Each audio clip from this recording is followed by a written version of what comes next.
प्रेम से बोला शंकर भगवान की जय। प्रेम से बोला पार्वती मैया की जय। प्रेम से बोला कार्तिक गणेश की जय। प्रेम से बोला सच्चे दरबार की जय। हर हर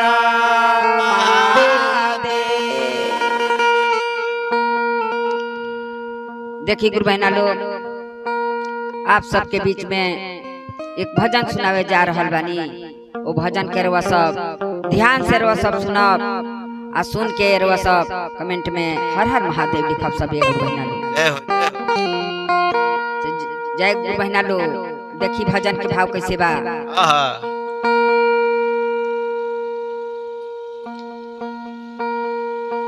कमल फूला फूले नई हारवा तो कवन फूल ससुरवा फूले कवन फूल ससुरवा फूले हो ए सखियो कवन फूलवा फूले शिव चरनिया का शिष्या सब लोढ़िया रे हो।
से बोला पार्वती मैया की जय प्रेम से बोला काती गणेश की जय प्रेम से बोला सच्चे दरबार की जय हर